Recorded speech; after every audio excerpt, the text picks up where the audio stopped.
দিল্লির আধিপত্যবাদী ষড়যন্ত্রের কারণে এই স্বাধীনতা যে বাঙালির স্বাধীনতা নয়, এই স্বাধীনতা যে আমাদেরকে তারা দেয় নাই, তার প্রমাণ সেই দিন প্রথম দিনে বিজয়ের দিনে দিয়েছে। পাকিস্তানি সৈন্যরা ভারতের কাছে আত্মসমর্পণ করেছে, মুক্তিযোদ্ধাদের কাছে নয়। বিজয়ের প্রকৃত অর্থ হলো একটি দেশ ও জাতির রাজনৈতিক স্বাধীনতা, অর্থনৈতিক স্বাধীনতা, ধর্মীয় স্বাধীনতা, গণতন্ত্র, ভোটাধিকার, মানবিক অধিকারের স্বাধীনতা। কিন্তু একটি আধিপত্যবাদী শক্তি আমাদের উপরেই সব স্বাধীনতাগুলো কেড়ে নিতে চেয়েছিল। সেই কারণে আমাদের প্রকৃত বিজয়ের স্বাদ আমরা সেই দিন পাব আমাদের মুক্ত স্বাধীন এই বাংলাদেশে।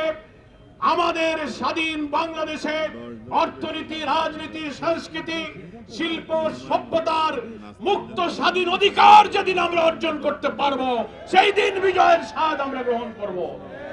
আজকে স্মরণ না করে আমি পারছি না।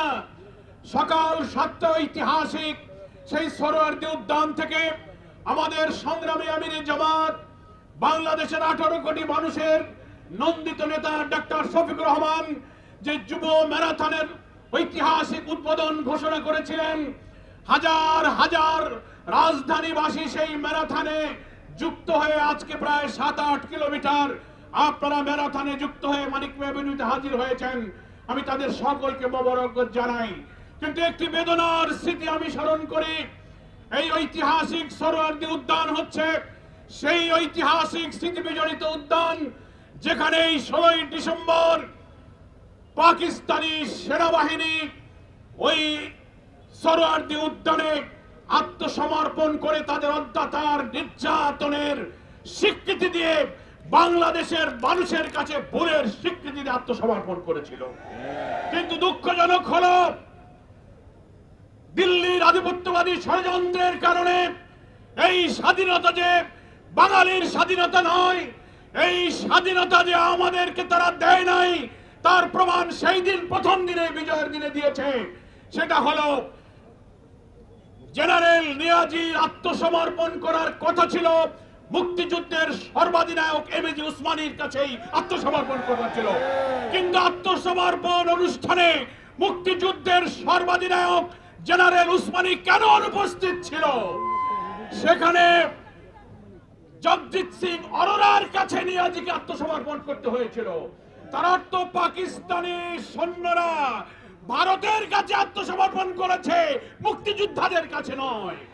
আমি মনে করি ওই আত্মসমর্পণ অনুষ্ঠানে মুক্তিযুদ্ধের সর্বাধিনায়ককে অনুপস্থিত রেখে বীর মুক্তিযোদ্ধাদেরকে অপমান করা হয়েছে।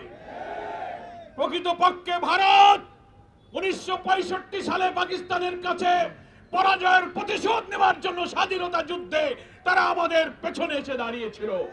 সেটা বিজয়ের এই দিনে তারা বাংলাদেশের মানুষের কাছে, মুক্তিযোদ্ধাদের কাছে পাকিস্তানকে আত্মসমর্পণ করতে দেয়নি। ইন্ডিয়ান এই ইস্টার্ন কমান্ডের প্রধান জগজিৎ সিং অরোরার কাছেই পাকিস্তানের আত্মসমর্পণ করতে হয়েছে। এই বিরাট প্রশ্ন আজকে বিজয়ের দিনে, স্বাধীনতার 54 বছর পর মুক্তিযোদ্ধাদের অপমান ভারত আমাদেরকে করেছে। তারা আরো অপমান করেছে। তারা বলে 16ই ডিসেম্বর হচ্ছে ভারতের বিজয় দিবস। তারা ওখানে 16ই ডিসেম্বরকে তারা বিজয় দিবস পালন করে। আজকে স্বাধীন বাংলাদেশের নাগরিক হিসেবে আমরা এই রাজনীতিতে, বাংলাদেশকে কূটনীতিতে, স্বাধীনতায়, রাজনীতিতে এই অপমানজনক, বৈষম্যমূলক, আধিপত্যবাদমূলক, সাম্রাজ্যবাদমূলক আচরণের জন্য আমাদের ভারতের ক্ষমতাসীন সরকারের আচরণের আমরা তীব্র নিন্দা জানাচ্ছি।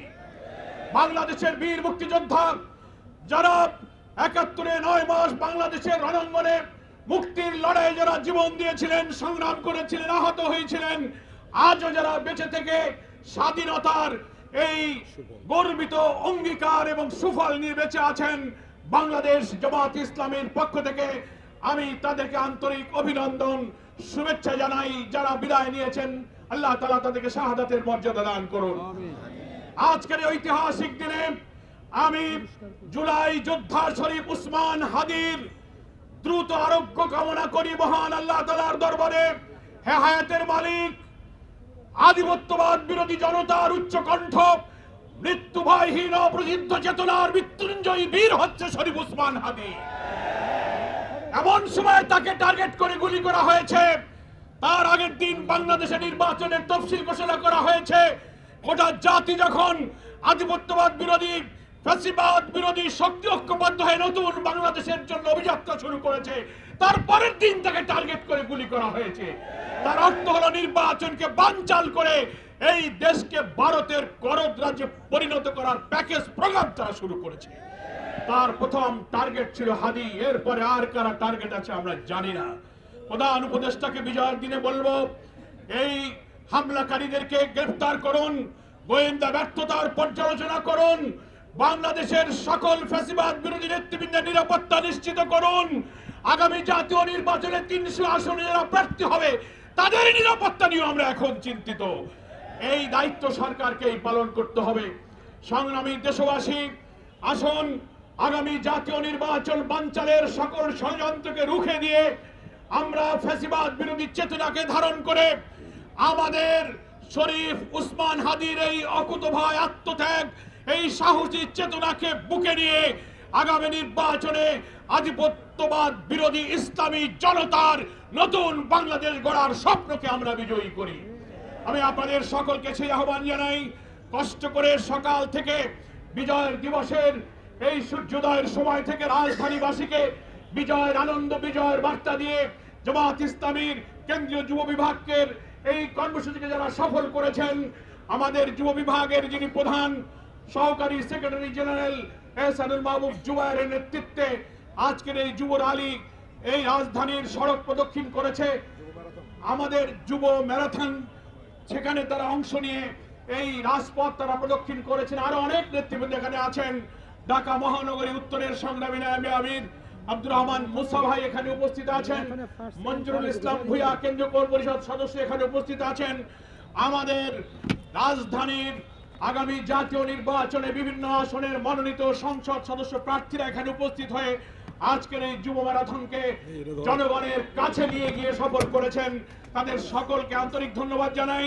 সাংবাদিক বন্ধুরা, দীর্ঘ সময় ধরে এই যুব ম্যারাথনের শুরু থেকে সমাপনী পর্যন্ত থেকে যারা নিউজ কভার করলেন, দেশের মানুষের কাছে বিজয়ের বার্তা পৌঁছে দিয়ে দেশকে আধিপত্যবাদ মুক্ত রাখার পক্ষে যারা কলম যোদ্ধা হিসেবে ভূমিকা পালন করছেন, তাদের সকলকে অভিনন্দন জানিয়ে আপনাদের এই ম্যারাথন শেষের সকলকে অভিনন্দন, মোবারকবাদ, সুস্বাস্থ্য কামনা করে আমার বক্তব্য এখানেই শেষ করছি।